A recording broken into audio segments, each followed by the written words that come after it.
수진아, 네, 아버님? 내 서랍. 내가 뒤진 거니? 아, 그거요? 제가 정리했어요. 정리. 왜? 아버님, 중요한 서류는 금고에 보관해야죠. 만약 잃어버리시면 어떡해요? 수진아, 그 서류들 내게 돌려줘. 아버님, 안방 금고에 있어요. 안전하게 보관하고 있으니까 걱정 마세요. 지금 당장. 아버님도 아시잖아요. 이 집 명의가 민호 오빠 앞으로 되어 있다는 거. 법적으로 민호 오빠가 관리해야 하는 재산이에요. 제가 며느리로서 챙기는 게 당연한 거예요. 아버님은 편하게 쉬세요. 오늘도 이렇게 찾아주셔서 감사합니다. 이야기에 앞서 구독과 좋아요는 영상 제작에 아주 큰 힘이 됩니다. 이 이야기는 실화를 바탕으로 제작되었으며 사연자의 신원보호를 위해 각색되어 송출됨을 알려드립니다. 아내가 세상을 떠난 지 3년이 지났다. 처음 1년은 아무것도 할 수 없었다. 민박집 손님들이 와도 나는 멍하니 창밖만 바라봤다. 아내가 하던 대로 이불을 갈고 밥을 차리는 일이 너무 어려웠다. 손님들은 조용히 짐을 싸서 떠났다. 2년째 아들 민호가 말했다. 아버지, 이제 민박집 정리하세요. 서울로 오세요. 나는 고개를 저었다. 이곳엔 아내의 숨결이 남아 있었다. 복도의 벤세제 냄새, 부엌에 걸린 낡은 앞치마, 손님 명부에 적힌 아내의 필체. 하지만 3년째 나는 결심했다. 아내도 원하지 않을 것 같았다. 남편이 빈 민박집에서 혼자 늙어가는 모습을. 민박집을 팔았다. 30년을 지켜온 집이었다. 부동산 중개인이 계약서를 내밀 때 손이 떨렸다. 그 돈으로 판교 아파트를 샀다. 민호가 추천한 곳이었다. 이사 트럭이 아파트 단지 앞에 멈췄을 때 나는 창밖을 봤다. 높은 건물들, 깨끗한 보도블록, 지하 주차장의 외제차들. 부산 해운대 민박집과는 완전히 다른 세상이었다. 아버지, 도착했어요. 민호가 웃으며 나를 맞았다. 옆에 여자가 서 있었다. 며느리 이수진이었다. 아버님, 안녕하세요.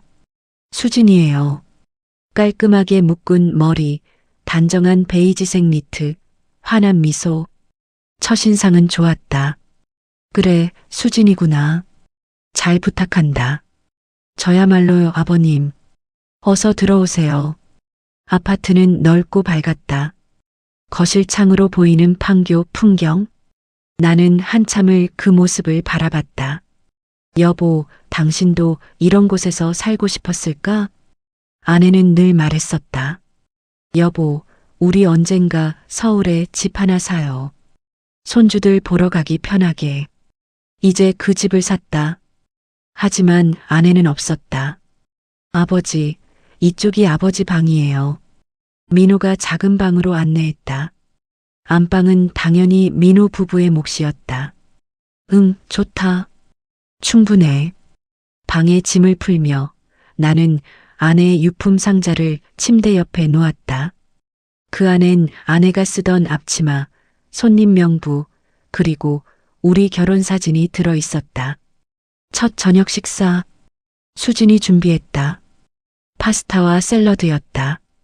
아버님, 입맛에 맞으실지 모르겠어요. 아니야, 맛있다. 실제로 맛있었다. 하지만 왠지 낯설었다. 아내가 끓여주던 된장찌개와 김치찌개가 그리웠다. 아버님, 앞으로 제가 식사 준비 다 할게요. 아버님은 편하게 쉬세요. 고맙다. 근데 나도 도울 수 있어. 민박집에서 요리 많이 했거든. 아니에요, 아버님. 저희 집 부엌이 아버님한테는 좀 낯설 거예요. 제가 할게요. 저희 집. 그 단어가 귓가에 맴돌았다. 물론 민호 부부가 사는 집이니 당연한 말이었다. 하지만 왠지 가슴 한구석이 답답했다. 그래, 알았어. 식사는 조용히 이어졌다.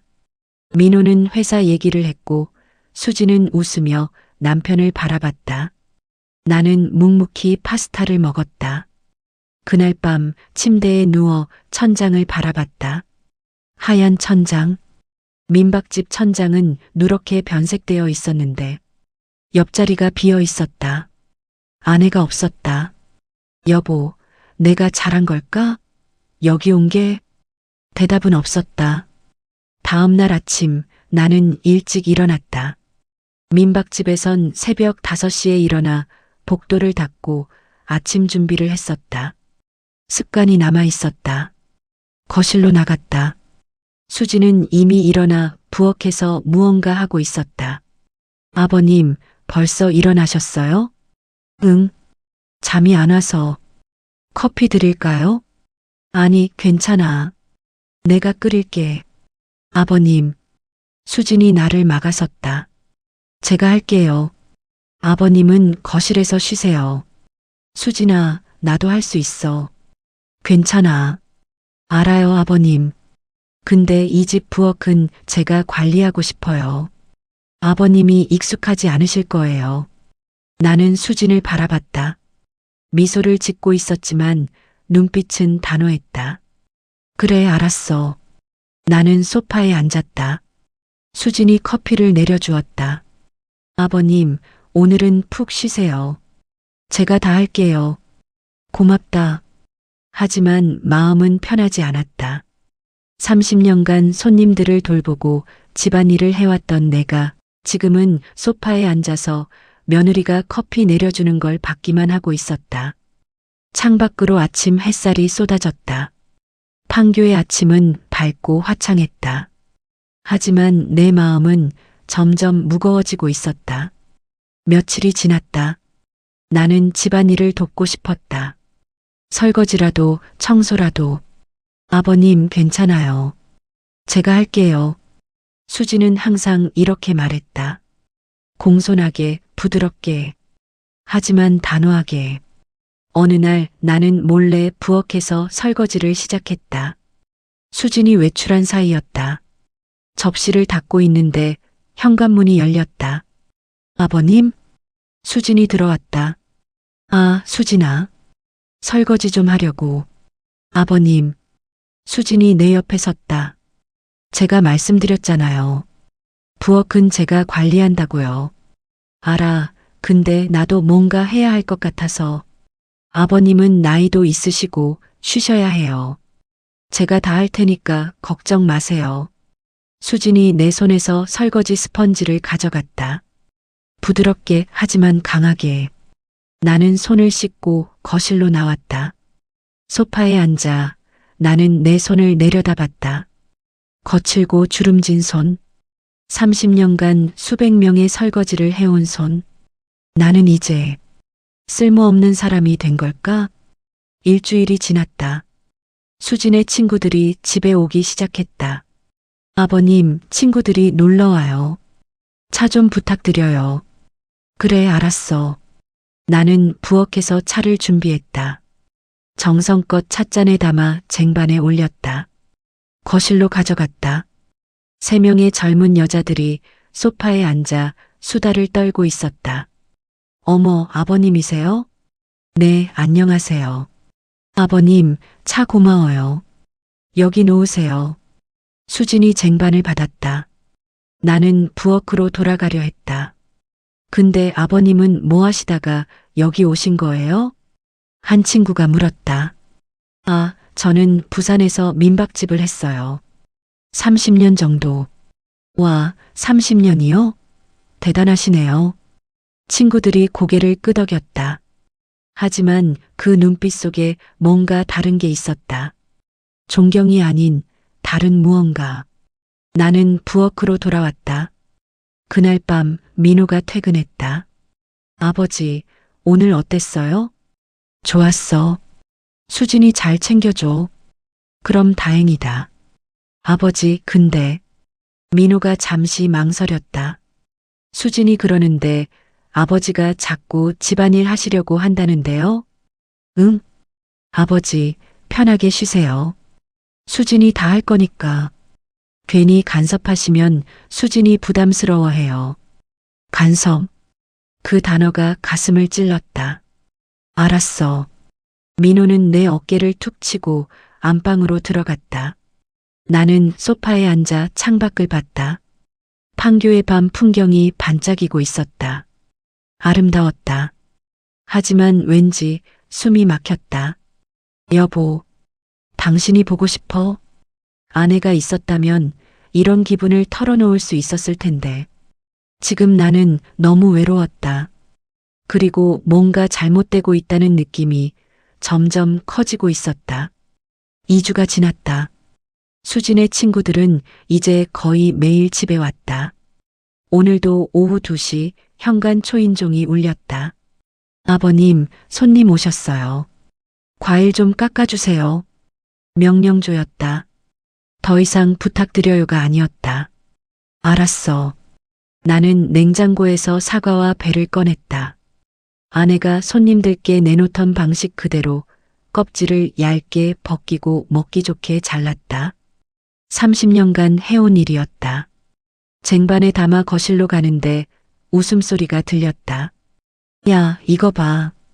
부산 민박집 리뷰. 심장이 철렁 내려앉았다. 나는 쟁반을 들고 거실 입구에 섰다. 4명의 여자가 스마트폰을 들여다보고 있었다. 어디? 보자. 와, 이거 해운대 바다민박 맞네. 리뷰 별로다. 방 좁고 시설 낡았다 이러네. 30년이나 했으면서 이 정도밖에 안 돼? 여자들이 웃었다. 나는 그 자리에 서 있었다. 과일 접시를 든 손이 떨렸다. 아버님, 과일 가져오셨어요? 여기 놓으세요. 수진이 나를 올려다봤다. 미소를 짓고 있었지만 그 눈빛엔 조롱이 서려 있었다. 응. 나는 쟁반을 테이블에 내려놓고 부엌으로 돌아왔다. 개수대를 붙잡고 숨을 깊게 들이마셨다. 30년. 좁고 낡았다. 우리는 그 좁은 방을 매일 새벽에 청소했다. 낡은 시설이지만 손님들이 편하게 지낼 수 있도록 정성을 다했다. 아내는 손님들이 떠날 때마다 잘 다녀오세요라고 인사했다. 그게 우리의 자부심이었다. 거실에서 대화가 계속됐다. 부엌에서도 다 들렸다. 근데 솔직히 민박집이 뭐 그렇게 대단해? 그니까 그냥 청소하고 밥 해주는 거잖아. 누구나 할 수 있는 일인데. 누구나 할 수 있는 일. 손이 떨렸다. 설거지하던 접시가 개수대에 떨어졌다. 딸그락. 아버님 괜찮으세요? 수진이 부엌으로 고개를 돌렸다. 조심하세요. 접시 깨지면 위험해요. 수진은 다시 친구들에게 돌아갔다. 아버님 나이가 있으셔서 그래. 요즘 자꾸 깜빡깜빡하시고. 어머, 그럼 불편하시겠다. 맞아. 그래서 제가 다 챙겨야 해요. 나는 개수대에 손을 짚고 섰다. 숨을 참았다. 깜빡깜빡? 나는 멀쩡했다. 오히려 수진보다 더 정확하게 집안일을 했다. 하지만 수진은 친구들 앞에서 나를 그렇게 말하고 있었다. 1시간 후 친구들이 돌아갔다. 나는 거실 정리를 시작했다. 과일 접시를 치우고 쿠션을 정리했다. 아버님, 제가 할게요. 수진이 내 손에서 접시를 가져갔다. 수진아, 나도 할 수 있어. 알아요. 근데 아버님 방식이랑 제 방식이 달라서요. 제가 하는 게 나아요. 아버님은 민박집 방식으로 하시잖아요. 근데 여긴 민박집이 아니에요. 수진이 싱크대에 접시를 놓으며 말했다. 여긴 아파트고 제 집이에요.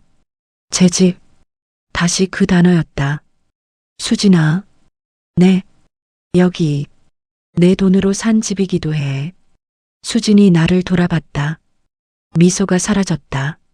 아버님 명의가 민호 오빠 앞으로 되어 있잖아요. 법적으로는 민호 오빠 집이에요. 아버님이 도와주신 건 감사해요. 근데 이제 여기 사시는 거니까 저희 방식에 맞춰주셔야죠. 수진은 다시 미소를 지었다. 그리고 안방으로 들어갔다. 나는 거실에 홀로 남았다. 소파에 앉아 창밖을 봤다. 판교의 오후 하늘이 흐렸다. 저녁 민호가 퇴근했다. 아버지, 나왔어요. 민호야. 힘들었어? 네. 회사 일이 좀 많아서. 아버지, 오늘 어땠어요? 그냥 그래. 민호가 내 옆에 앉았다. 아버지, 수진이한테 들었는데 오늘 또 집안일 하시려고 하셨어요? 민호야, 나는 그냥 돕고 싶었던 건데. 알아요, 아버지. 근데 수진이가 부담스러워한대요. 자꾸 간섭하시면. 간섭. 또 그 단어였다. 민호야, 나는 간섭하는 게 아니라. 아버지, 수진이는 자기 방식이 있는 사람이에요. 아버지가 계속 끼어들면 수진이가 스트레스 받아요. 끼어든다. 나는 입을 다물었다.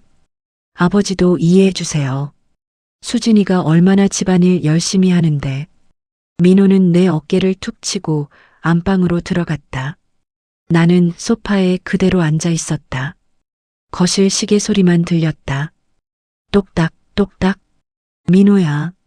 아빠 말도 좀 들어줘. 하지만 말할 수 없었다. 아들이 행복하길 바랐다. 며느리와 싸우면 아들이 가운데서 힘들어질 것 같았다. 그날 밤 나는 아내의 유품 상자를 열었다. 안에는 손님 명부가 있었다. 아내의 필체로 빼곡히 적힌 이름들. 강재웅님, 서울대 사법시험 준비생. 석 달 숙박. 조응분. 이민정님 간호사. 부산병원 발령. 2달 숙박. 친절함. 박수연님 교수 임용 준비. 6달 숙박.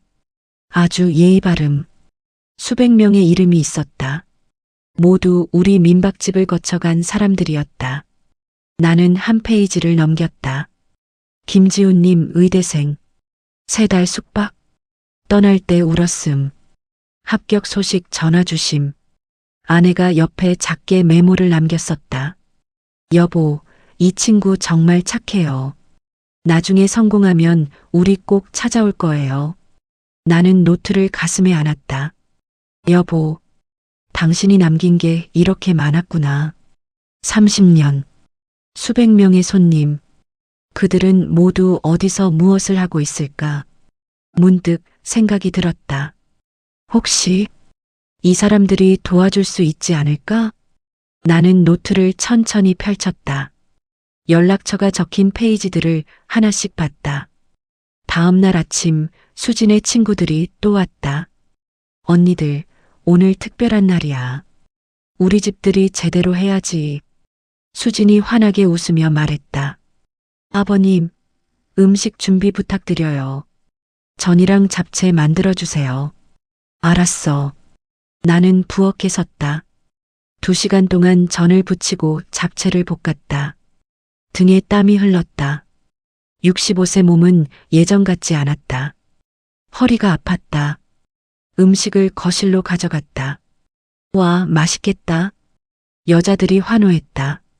하지만 나를 보는 눈빛은 차가웠다. 마치 식당 직원을 대하듯. 아버님, 고생하셨어요. 이제 들어가서 쉬세요. 수진이 웃으며 말했다. 나는 방으로 들어왔다. 문을 닫았지만 목소리는 들렸다. 야, 진짜 편하다. 시아버지가 요리까지 다 해주니까. 부럽다. 나도 그런 시아버지 만나고 싶어.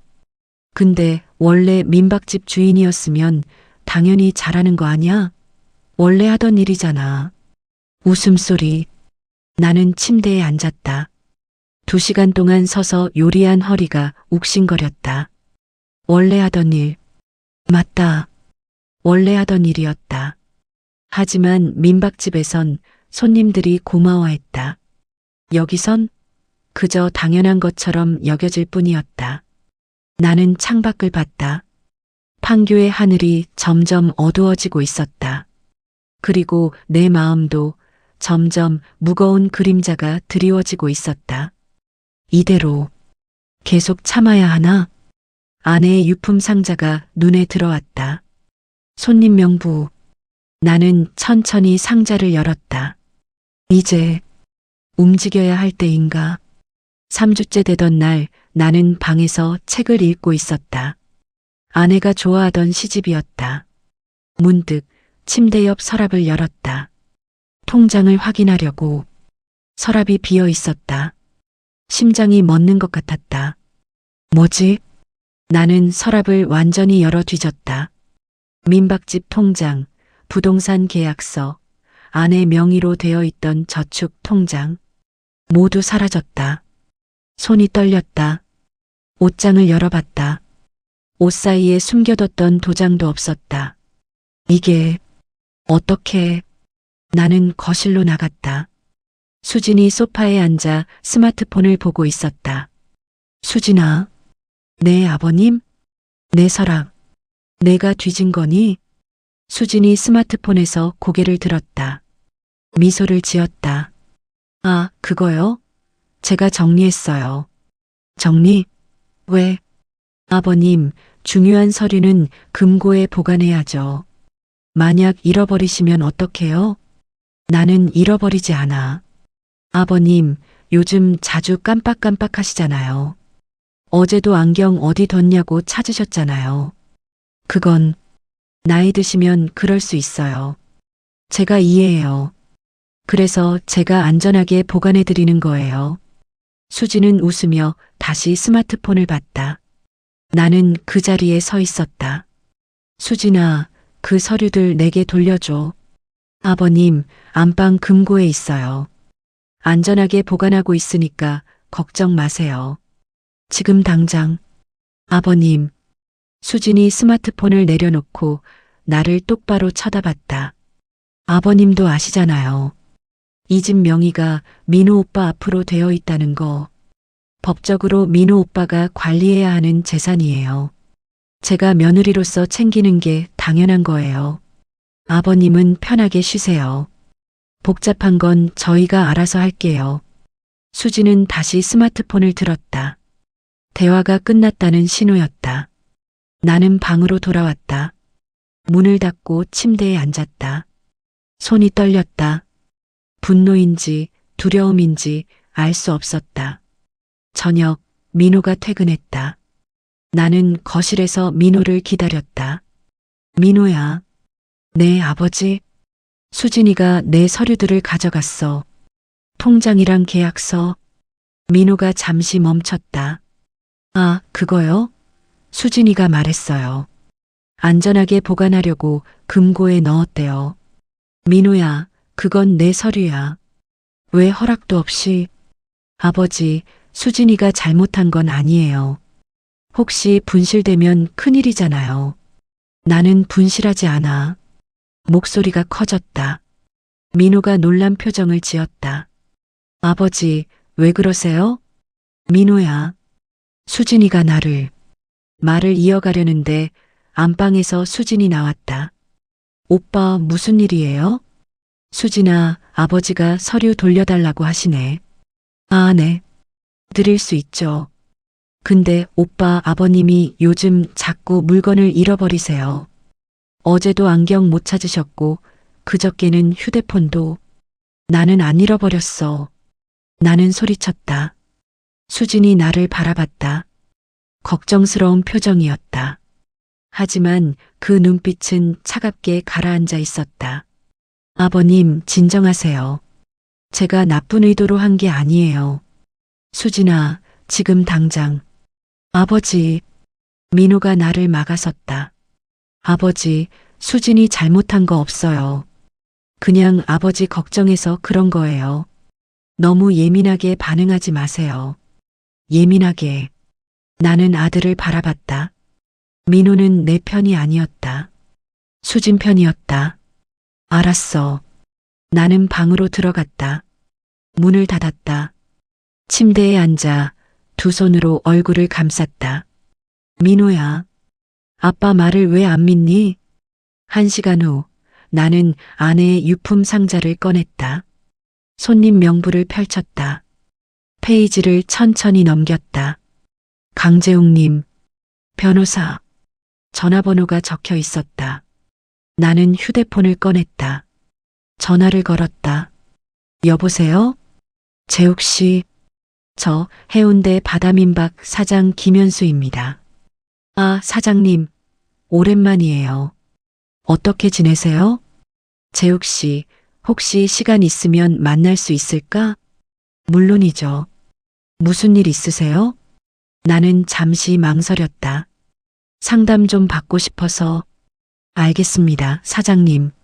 언제가 편하세요? 이번 주 토요일. 괜찮아? 네, 좋아요. 어디서 뵐까요? 우리 집으로 와줄 수 있어? 판교인데. 네, 주소 보내주세요. 꼭 찾아뵐게요. 전화를 끊었다. 나는 명부를 다시 펼쳤다. 다른 이름들도 보였다. 이민정님, 간호사. 지금은 서울대병원 수간호사. 박수연님, 대학 교수, 경영학과. 김지훈님, 의사. 강남의 병원 개업. 모두 아내와 내가 정성껏 돌봤던 사람들이었다. 그들이 힘들 때 우리는 밤늦게까지 이야기를 들어줬다. 시험 떨어져서 우는 그들을 위로했다. 돈이 없어 밥을 굶는 그들에게 공짜로 밥을 차려줬다. 30년. 이게 우리가 쌓아온 거야.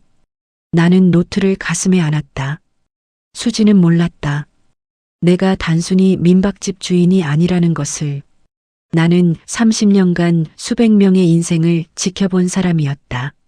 사람을 읽을 줄 알았다. 누가 진심이고 누가 거짓인지. 그리고 수지는 거짓이었다. 다음 날 아침 나는 일찍 일어나 산책을 나갔다. 아파트 단지를 천천히 걸었다. 벤치에 앉아 아침 하늘을 봤다. 여보, 내가 너무 약해진 걸까? 아내가 살아있었다면 어땠을까? 아내라면 수진을 어떻게 대했을까? 아내는 강한 사람이었다. 민박집에 이상한 손님이 오면 단호하게 내보냈다. 우리 집은 그런 손님 안 받아요라고 말할 수 있는 사람이었다. 나는 그걸 배워야 했다. 이제 더 이상 참지 말자. 나는 일어났다. 집으로 돌아왔다. 거실에서 수진이 청소를 하고 있었다. 아버님, 산책 다녀오셨어요? 응. 오늘 오후에 제 친구들 또 와요. 괜찮으시죠? 수진아. 네. 토요일에 손님이 올 거야. 내 옛날 손님. 누구요? 변호사님. 수진의 손이 잠시 멈췄다. 변호사요? 응. 강재욱 변호사. 민박집 단골이었어. 왜 오시는데요? 인사하러 오신대. 오랜만에. 수진의 얼굴이 미묘하게 변했다. 아, 네. 알겠어요. 수진은 다시 청소를 시작했다. 하지만 동작이 약간 빨라졌다. 나는 방으로 들어왔다. 창밖을 봤다. 판교의 아침 하늘이 맑았다. 재욱 씨, 토요일에 만나자. 그리고 수진아, 내가 한 일들을 하나씩 정리할 거야. 더 이상 당하지 않겠어. 나는 아내의 사진을 봤다. 액자 속에서 아내가 웃고 있었다. 여보, 나 이제 싸울 거야. 당신이 남겨준 것들로. 손님 명부가 책상 위에 놓여 있었다. 30년의 인연. 그게 나의 무기였다. 토요일 오전 10시. 초인종이 울렸다. 제가 나갈게요. 수진이 서둘러 현관으로 갔다. 나는 거실에 앉아 있었다. 어서 오세요. 아버님 손님이시죠? 네, 안녕하세요. 강재욱입니다. 재욱의 목소리가 들렸다. 나는 일어나 현관으로 갔다. 재욱 씨, 사장님, 오랜만입니다. 재욱은 정장을 입고 있었다. 깔끔하고 믿음직스러운 모습이었다. 손에는 과일 바구니를 들고 있었다. 어서 들어와. 수진아, 커피 좀 부탁해. 네, 아버님. 수진이 부엌으로 갔다. 재욱과 나는 거실 소파에 앉았다. 사장님, 그동안 잘 지내셨어요? 그럭저럭. 재욱 씨는 어때? 변호사 일은? 바빠요. 근데 좋아요. 사장님 덕분에 여기까지 왔죠. 재욱이 웃었다. 따뜻한 웃음이었다. 무슨 소리야? 내가 열심히 해서 그렇지. 아니에요. 사장님이 매일 새벽에 미역국 끓여주셔서 힘냈어요. 그거 생각하면서 공부했거든요. 가슴이 따뜻해졌다. 이런 말이었다. 고맙다는 말. 덕분이다는 말. 수진이 커피를 가져왔다. 여기 있어요. 고맙습니다. 재욱이 커피를 받았다. 수진이 우리 옆 소파에 앉았다. 변호사님, 어떤 분야 전문이세요? 가족법이요. 상속, 재산 분쟁, 그런 쪽입니다. 아, 그렇구나. 수진의 눈빛이 변했다. 계산하는 눈빛이었다. 변호사님, 혹시 상담 좀 받을 수 있을까요? 무슨 상담이요? 노인분들이 나이 드시면 기억력이 떨어지잖아요. 그럴 때 재산 관리는 어떻게 하는 게 좋은지. 나는 수진을 쳐다봤다. 아버님이 요즘 자꾸 깜빡깜빡하세요. 중요한 서류도 어디 뒀는지 모르시고. 재욱이 나를 봤다. 그리고 다시 수진을 봤다. 사모님, 제가 보기엔 사장님 정신 멀쩡하신데요? 아, 그게 가끔 그러세요. 나이 때문에 어쩔 수 없죠. 사장님, 혹시 병원에서 진단 받으신 적 있으세요? 재욱이 나에게 물었다. 아니, 없어. 나 멀쩡해. 그렇죠. 사장님 목소리도 또렷하시고 제 이름도 다 기억하시잖아요. 재욱이 수진을 돌아봤다. 눈빛이 차갑게 가라앉았다. 사모님, 의학적 진단도 없으신 분을 그렇게 말씀하시는 건 좀. 아, 제가 말을 잘못했나 봐요. 죄송해요. 수진이 어색하게 웃었다. 나는 재욱을 봤다. 재욱이 작게 고개를 끄덕였다. 알겠다는 신호였다. 재욱이 떠난 후 나는 방으로 돌아왔다.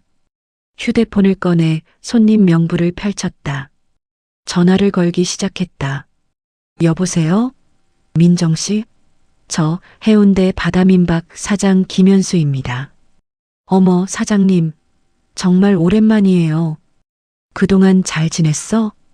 네, 덕분에 잘 지내요. 사장님은요? 응. 민정아, 혹시 시간 있으면 도와줄 수 있을까? 물론이죠. 뭐든 말씀하세요. 나는 조용히 설명했다. 며느리 이수진. 그녀의 이상한 행동들. 서류를 가져간 것. 나를 치매 환자 취급하는 것.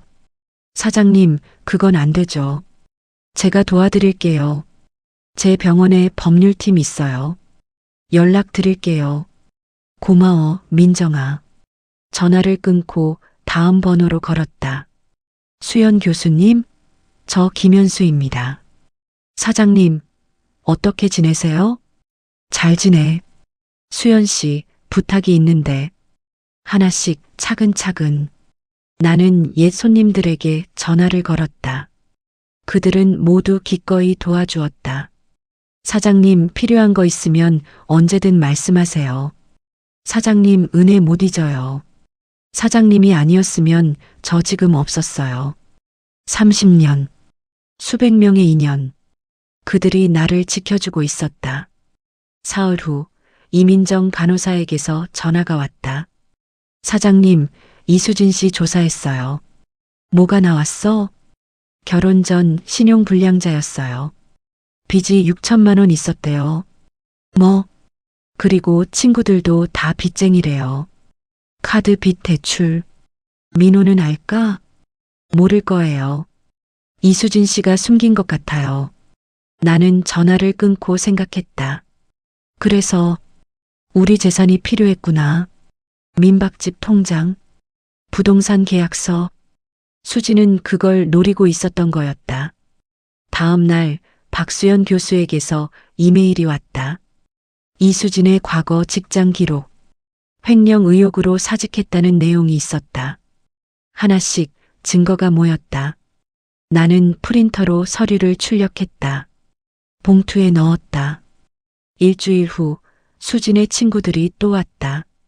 나는 부엌에서 과일을 깎고 있었다.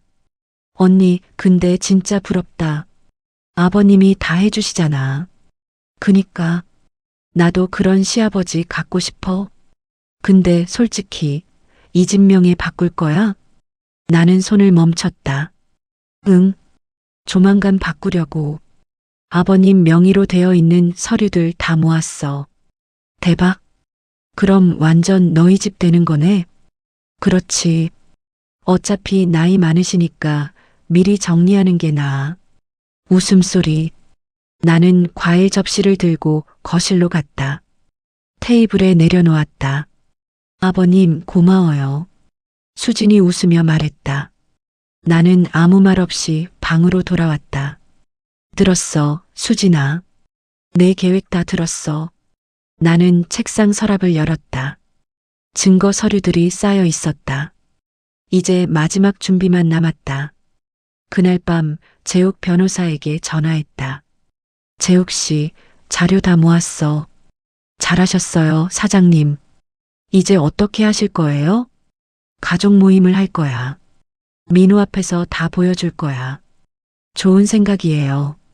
제가 법적 조언 드릴 수 있어요. 필요하시면 제가 참석해도 되고요. 아니야. 이건 가족 문제야. 내가 직접 해결할게. 알겠습니다. 응원할게요, 사장님. 전화를 끊고 나는 창밖을 봤다. 판교의 밤 풍경이 반짝이고 있었다. 민호야, 미안하다. 하지만 아빠가 보여줘야 해. 내 아내가 어떤 사람인지. 나는 아내의 사진을 봤다. 여보, 이제 마지막이야. 당신이 남겨준 인연들이 날 도와줬어. 고마워. 손님 명부를 가슴에 안았다. 30년의 시간. 수백 명의 사람들. 그들이 내 곁에 있었다. 나는 혼자가 아니었다. 그리고 이제 수진에게 보여줄 시간이었다. 민박집 주인이 얼마나 강한지, 육체 노동으로 산 사람이 얼마나 많은 것을 쌓아왔는지. 나는 조용히 미소 지었다. 내일 민호에게 말할 것이다. 아들아, 가족 모임을 하자. 중요한 얘기가 있다. 토요일 아침 나는 민호에게 전화했다. 민호야, 오늘 저녁에 집에서 저녁 먹자. 중요한 얘기가 있어. 무슨 일인데요, 아버지? 오면 알아. 꼭 있어야 해. 알겠어요. 민호의 목소리에 불안이 묻어났다. 아들도 느끼고 있었던 것이다. 뭔가 잘못되고 있다는 것을. 나는 방에서 서류 봉투를 꺼냈다. 손이 떨렸다. 긴장이 아니었다. 결이었다. 여보, 지켜봐줘. 오늘 내가 우리를 지킬게. 저녁 6시. 식탁에 4사람이 앉았다. 나, 민호, 수진. 빈자리 하나엔 아내의 사진을 놓았다. 아버지, 무슨 얘기예요? 민호가 물었다. 수진은 포크를 만지작거리며 나를 쳐다봤다. 나는 천천히 봉투를 꺼냈다. 식탁 위에 놓았다. 이게 뭐예요? 수진의 목소리가 떨렸다. 수진아. 나는 수진을 똑바로 쳐다봤다. 우리 서류 어디 있니? 금고에 있다고 했잖아요. 왜 가져갔니? 아버님을 위해서요. 안전하게 보관하려고. 거짓말하지 마. 내 목소리가 낮게 가라앉았다. 넌 이 집 명의를 내 이름으로 바꾸려고 했지. 내 친구들한테 말했어. 내가 다 들었어. 수진의 얼굴이 하얗게 질렸다. 아버님, 그건 오해예요. 저는, 이것도 오해니? 나는 봉투에서 서류를 꺼냈다. 하나씩 테이블 위에 펼쳤다. 내 신용불량 기록. 결혼 전에 빚이 6천만 원 있었지. 민호가 서류를 집어들었다. 눈이 커졌다. 여보, 이게 뭐야? 오빠, 그건, 그리고 이건. 나는 다른 서류를 꺼냈다. 내 친구들 신용조회 기록. 다들 빚쟁이야. 그래서 매일 우리 집에 왔던 거지? 우리 재산 확인하려고? 아니에요. 그건 그리고 이건 내 전 직장 기록. 횡령 의혹으로 사직했지. 민호가 숨을 크게 들이켰다. 여보, 대답해. 이게 다 진짜야? 수진이 입술을 깨물었다. 대답하지 못했다. 수진아, 나는 마지막 서류를 꺼냈다. 그리고 넌 강재욱 변호사한테 말했지. 내가 치매 온다고. 깜빡깜빡한다고. 그건 아버님이 실제로. 나는 멀쩡해. 내 목소리가 식탁을 울렸다. 넌 나를 무능력한 노인으로 만들고 싶었던 거야. 그래야 재산 빼앗기 쉬우니까. 아버님, 여보. 민호가 수진의 팔을 잡았다. 대답해. 이게 다 진짜냐고. 오빠. 수진의 눈에서 눈물이 흘렀다. 하지만 그건 후회의 눈물이 아니었다. 들킨 것에 대한 좌절이었다. 미안해요. 저 어쩔 수 없었어요. 빚이 있었고 오빠 만나서 새로 시작하려고. 새로 시작? 우리 재산 뺏으려던 게 새로 시작이야? 그게 아니라. 그럼 뭐야? 민호가 소리쳤다. 나는 처음 봤다. 아들이 이렇게 화내는 모습을. 침묵이 흘렀다. 나는 천천히 말을 이었다. 수진아, 넌 말했지. 나보고 나가라고. 이 집에 계속 같이 살 순 없다고. 민호가 나를 돌아봤다. 아버지, 그것도 진짜예요? 응. 수진이가 직접 나한테 말했어. 오빠, 그건 나중 얘기였어요. 지금 당장은 아니고. 나중이면 괜찮아? 아버지 돈으로 산 집에서 아버지 내쫓으려던 게. 수진이 말을 잇지 못했다. 민호가 고개를 떨어뜨렸다. 두 손으로 얼굴을 감쌌다. 아버지, 죄송해요. 제가 몰랐어요. 민호야. 나는 아들의 손을 잡았다. 넌 잘못 없어. 아빠가 미안해. 근데 이젠 알았지? 수진이가 어떤 사람인지. 민호가 수진을 돌아봤다. 눈빛이 차갑게 식어 있었다. 여보, 우리 얘기 좀 해야겠어. 오빠, 지금 당장. 민호가 일어났다. 안방으로 갔다. 수진도 따라갔다. 문이 닫혔다. 안에서 목소리가 들렸다. 민호의 화난 목소리. 수진의 우는 목소리. 나는 식탁에 앉아 아내의 사진을 봤다. 여보, 내가 해냈어.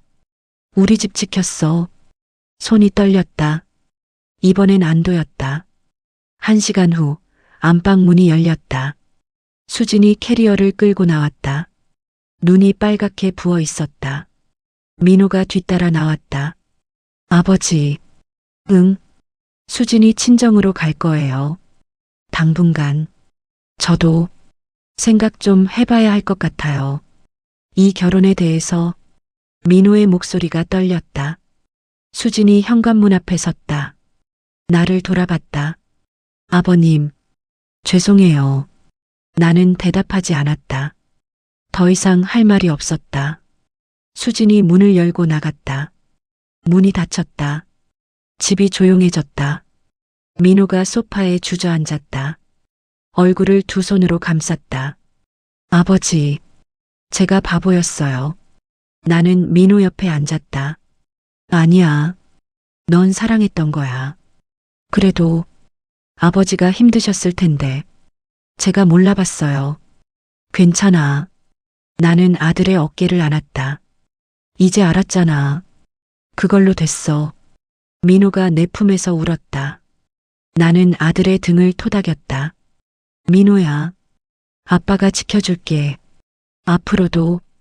1시간 후 민호는 안방으로 들어갔다. 나는 거실에 홀로 남았다. 창밖을 봤다. 판교의 밤하늘에 별이 빛나고 있었다. 초인종이 울렸다. 누구지? 인터폰을 봤다. 강재욱 변호사였다. 사장님, 괜찮으세요? 걱정돼서 왔어요.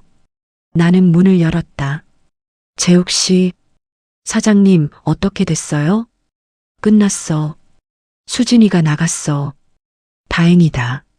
재욱이 안도의 한숨을 쉬었다. 사장님, 혹시 법적으로 문제 생기면 제가 도와드릴게요. 고마워, 재욱아. 재욱이 돌아가고 나는 다시 거실에 앉았다. 아내의 유품 상자를 꺼냈다. 손님 명부를 펼쳤다. 수백 개의 이름, 수백 개의 인연. 여보, 당신이 남겨준 게 이렇게 큰 거였어. 30년 민박집. 그곳에서 만난 사람들이 날 지켜줬다. 나는 혼자가 아니었다. 창밖으로 판교의 불빛이 반짝이고 있었다. 이 집은 이제 평화로울 것이다. 수진이 다시 올지, 민호가 어떤 결정을 내릴지는 모른다. 하지만 한 가지는 확실했다. 나는 더 이상 당하지 않을 것이다. 나는 65세 노인이 아니었다. 30년간 수백 명을 돌본 민박집 주인이었다. 사람을 읽을 줄 알고 인연을 소중히 여기며 필요할 땐 싸울 줄 아는 사람이었다. 나는 손님 명부를 가슴에 안았다. 여보, 고마워. 당신이 남겨준 것들 덕분에 이겼어. 밤하늘의 별 하나가 유난히 밝게 빛났다. 아내가 웃고 있는 것 같았다. 나는 조용히 미소 지었다. 이제 다시 시작이었다. 아들과 단둘이 평화롭게 살아가는 시작. 그리고 더 이상 누구에게도 무시당하지 않는 당당한 삶의 시작.